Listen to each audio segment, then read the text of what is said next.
Hello, and welcome to coverage of custom standard casual matches.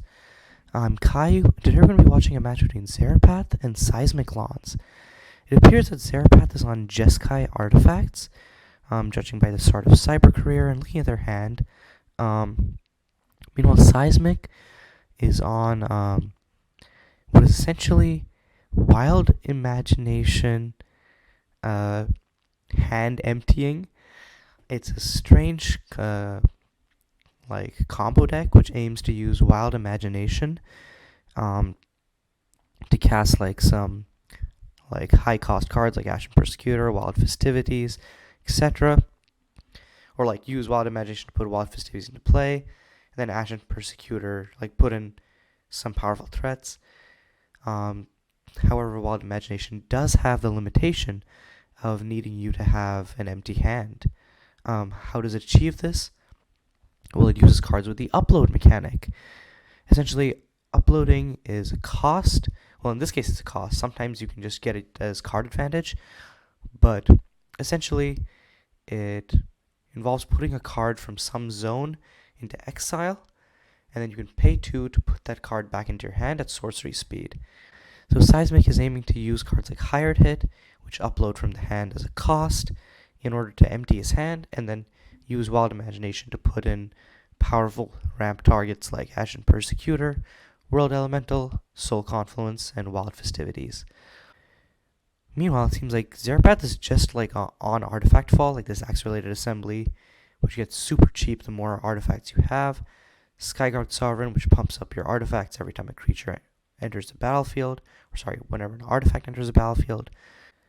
So just powerful Jeskai Artifact Fall deck. So, in response to attacks, Seismic is gonna, or is this in response to attacks or after attacks? So you can say in response to attacks is gonna Hired Hit, kill the Skyguard Sovereign, upload Wild Festivities. That is interesting, because I feel like Wild Festivities is a card you want to keep in your hand. Because it is one of the cards which, when hit off Wild Imagination, gives you more to work with, because it allows you to keep cheating stuff in afterwards. So wow, Seismic just having a raw Wild Imagination.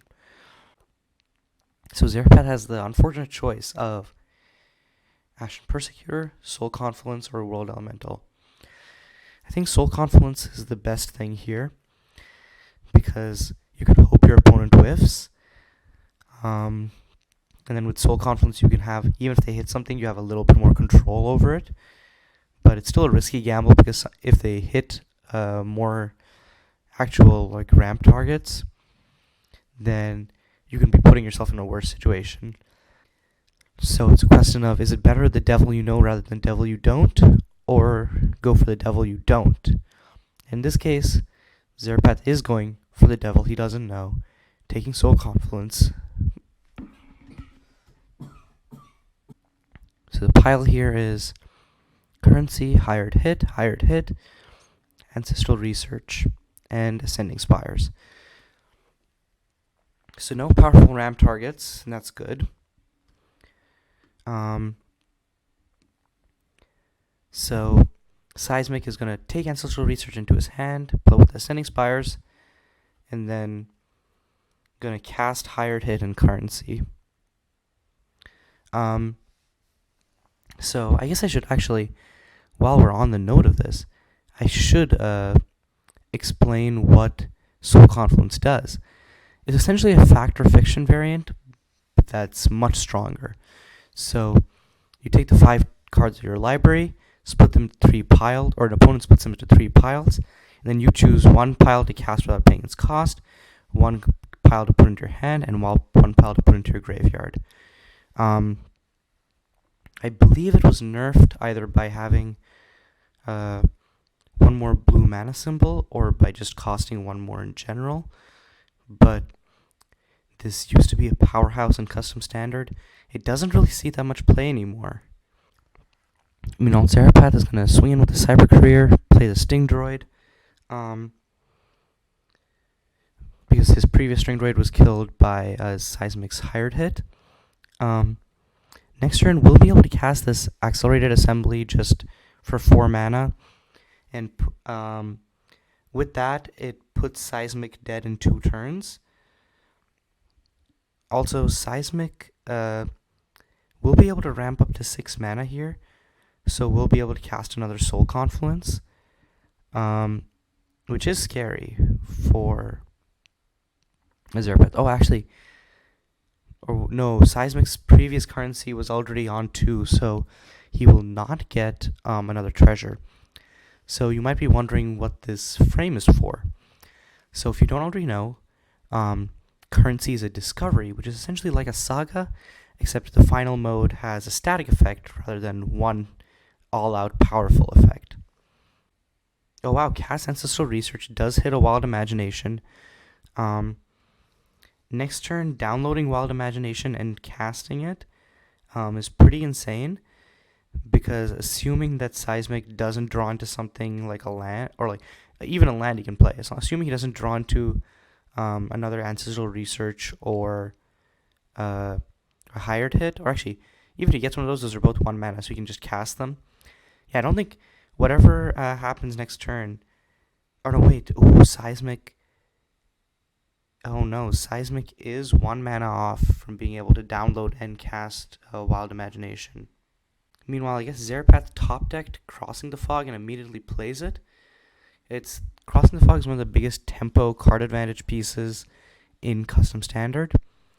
So basically what it does is you exile the top 3 cards of your library, and then anytime a creature deals combat damage to an opponent, you can put one of those cards into your hand. We're seeing very different axes of card advantage here, from Seismic's Upload to Zarepath's Journey from the Crossing the Fog. But he gets another Accelerated Assembly, and we'll be able to cast one of them. He gets 2 more constructs. So my calculations were wrong. Seismic is not dead next turn, because Seismic will only take 6. We'll still have 3 life.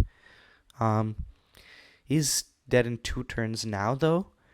But top decking that land is crucial, because now Seismic has enough mana to download the Wild Imagination by using the treasures, and then play it this turn itself, and then get Soul Confluence, a World Elemental, or an Ashen Persecutor, all of which are strong stabilization pieces. Oh no! Interesting. He's going to hard cast the Soul Confluence instead. I don't know if this was a mistake. Well, at the very least, we'll be getting a World Elemental here. And then Invoke the Onklets is very strong. Even though all these cards are so high cost, it feels like this deck is a little bit of a mess right now, because it's just high cost, cool card soup. But honestly, it seems like the Timmy's Dream deck, or the mix of Timmy and Johnny's Dream deck, and it's really unique, so I think it's pretty cool in that regard. So yeah, Zarepath smartly putting the lands with World Elemental, because he knows that Seismic wants to cast World Elemental, so in the process, Seismic will have to lose these 2 lands, which he would have otherwise been able to get as card advantage. So he gets Invoke to hand, cast World Elemental. Oh no! He's going to put the World Elemental in the 2 lands to hand, and then cast Invoke the Onklets. This might be a little bit too much wheelin' and dealin' for me, Chief. But Invoke is very good, because you can either put another Invoke onto it. You can put, oh god, Strings of the Masquerade? Oh wow, okay. I guess we're just going to go for this crazy 10 mana card. So gonna essentially inscribe it onto Manus. Whenever Manus deals combat damage to a player, Seismic can cast the Strings of the Masquerade, and Manus' ETB ability allows it to fight and kill the Sting Droid. Because otherwise the Sting Droid would have been able to tap down Manus next turn. So now Zarepath is in a bind, because Manus presents a significant threat, and yeah, Zarepath's just conceding. because Monas can just wall out anything Zarepath can do, and Zarepath can't even build up a board to Alpha Strike because he has to double block because of the menace, and Monas can kill something with its on-attack fight. So Zarepath's board was going to get eaten up one way or another there. So yeah, unlike Seismic's decks, which seemed really insane, just a bunch of high-cost dream cards, which normally wouldn't work, but just sometimes if your opponent slips up for one turn or two, you can really get going and just wheel and deal crazily. So it seemed to have lots of haymakers. Well, Zarepath's deck seemed like a little bit too fair. Let's see, some cards we haven't seen before. Cybersmith. Ooh, Cybersmith might be the central card of this deck. It is a construct lord, so that might be the goal of this deck, pumping up all of these other aggressive construct creatures and making construct tokens with that card that we saw last game, whose name I am currently forgetting. So Coursing Cityscape is another way to get annoying cards out of your hand, because it uploads on ETB in exchange for being a all-fixing land. So turn 1, plays that, uploads Ashen Persecutor from his hand, and then plays Ancestral Research to upload Soul Confluence, Spindling Nimbus, and Coursing Cityscape from the top of his deck. Meanwhile, Zarepath is going to tap out for Hunter Seeker turn 2. The combination of Menace and the ability to grow exponentially each turn is very insane. Plus, Zarepath is going to be tapping 3 mana here for his Cybersmith. So, going to swing for 3 damage here, and then Hunter Seeker will grow into a 4/4. And the triple Cybersmith hand is looking really deadly. So yeah, swings into the Hunter Seeker. Seismic takes 3. I wonder if, because of the Seismic's deck having a red focus, it should perhaps try to play Flamestorm in the side or in the main, just to deal with this kind of crazy aggression. Because unless Seismic top decks, and he didn't, top decks a hired hit, nothing short of actually going off will be able to stop Zarepath's aggro starting next turn. So he's going to download the Soul Confluence. Still doesn't have any of his accelerants, so he's just forced to go slow. And versus an aggressive deck like Zarepath's, going slow is the absolute worst.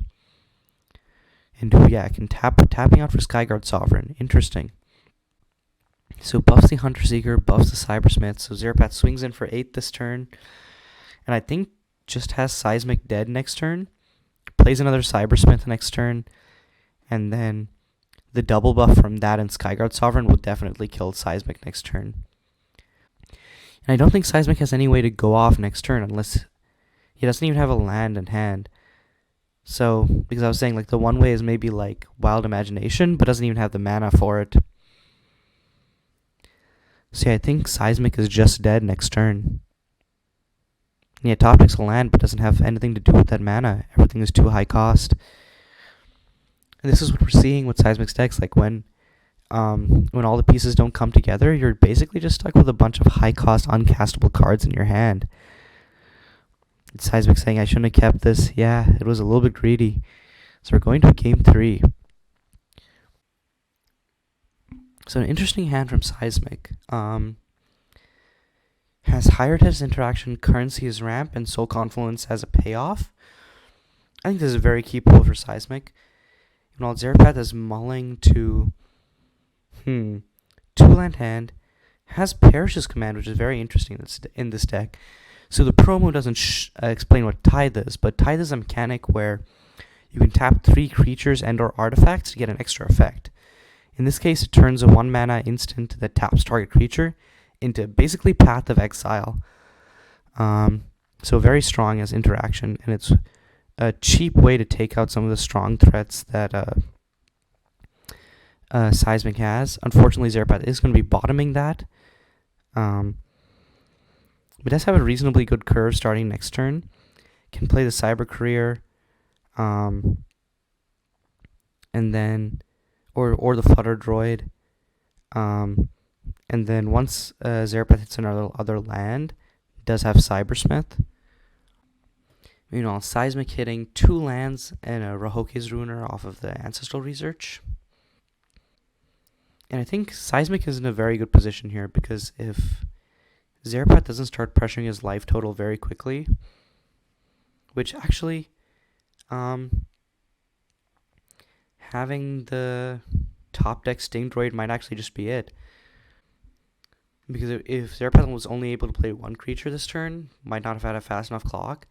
But both of these, and if Zarepath top decks a land next turn into Cybersmith, that would be the perfect luck that Zarepath needs. But otherwise, I don't think he's pressuring Seismic's life total fast enough for Seismic to be perturbed. And instead, Seismic can just play currency, ramp up into Soul Confluence, and then steal the game from there with the card advantage Soul Confluence provides. So yep, is going to play currency. This means next turn, Seismic will be able to cast Soul Confluence, because Seismic will hit a land drop and get a treasure. But wow, on Zarepath's side does get the Firelink Shrine.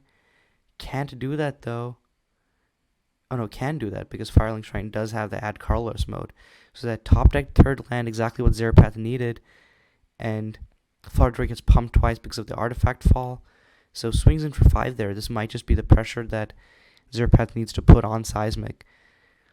But will it be too little too late? Because of that turn 1 stumble, Seismic now has the ability to just hit Soul Confluence. So yep, just going for it. Hitting, oh god, Invoke the Onklets, Hired Hit, Spawning Grounds, World Elemental, Soul Confluence. All 5 amazing hits. There's not much you can do in this situation that's good for you.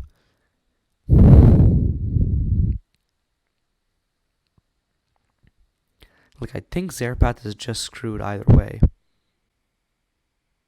Yeah, so it has World Elemental, Soul Confluence as a pile, Hired Hit, Spawning Grounds, and Invoke the Onklets. So I think if you're Seismic, you put Hired Hit, Spawning Grounds into hand to get the Hired Hit to kill something, and then you World Elemental plus Soul Confluence to cast. No, is Spawning Grounds Hired Hit to grave, and is instead going to play Invoke the Onklets. Oh, and I forgot, Soul Confluence can no longer cast copies of itself. So that was another nerf / errata. Still gets the World Elemental though, and now we're seeing why World Elemental is such a powerful card. It allows you to steal one of your opponent's permanents. So we'll be stealing the Cybersmith. Zarepath's creatures no longer have the buff that they had previously. They still do have flying, so Zarepath could possibly get over Seismic, but without a way to remove World Elemental, this is a big uphill battle for Zarepath. So he's going to double Cyber Courier just to get the artifact fall for Flutter Droid. I guess this does also mean that Zarepath can Accelerated Assembly next turn, even with Seismic stealing one of his creatures this turn. Seismic can just Hired Hit to kill another creature though, so Zarepath doesn't have access to that. I mean, Seismic can also swing in with World Elemental, and Zarepath can then either take 8 or be forced to chump block. Yeah, swinging in with World Elemental. Zarepath will chump with the Cyber Courier. Or no, is it deciding against it? I think Zarepath realized chumping with Cyber Courier means that he doesn't have access to Accelerated Assembly next turn. Another important thing is chumping with Cyber Courier and then getting a thing stolen means that if Zarepath top decks the Path to Exile, he won't have enough creatures / artifacts to tap to be able to exile World Elemental. So it does make sense not to block there, because you need to play to your outs. So Seismic is going to download Coursing Cityscape and the Rahoke's Ruiner, and on end step is going to steal the Flutter Droid, which makes sense because flying over Seismic's board is the only way that Zarepath has to win this game. So Crossing the Fog is good here. It lets Zarepath potentially hit. It lets Zarepath dig deep and potentially hit the answers that he needs to Seismic's threats. So yeah, I'm going to cast a Crossing the Fog. At minimum, can attack him with the String Droid to get something. Hits a Cybersmith, Skyguard Sovereign, and Glacial Fortress. These do enough? I guess swing in with the Sting Droid and get the Cybersmith for the buff? Oh, swing in with all three. Seismic chumps with Cybersmith, which makes Zarepath lose a Cyber Career, but Seismic takes the damage regardless because of Cyber Career's ability. And Zarepath gets 2 cards. It's going to take everything but the Cybersmith. I'm surprised. I really thought that the Cybersmith would be more desirable than the second Skyguard Sovereign. But I guess Zarepath really wants to be able to fly over Seismic stuff. Still, Seismic has Flutter Droid as a flying blocker now. And Sting Droid is probably going to get stolen. And Seismic is hitting and invoke the Oncolids right now. So it's looking pretty dire for Zarepath. And yeah, Zarepath just hitting the GG. Can't answer 2 creatures.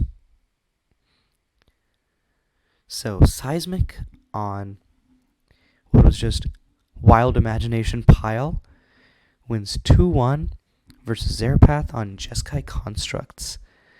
Until next time, this is Caillou signing off.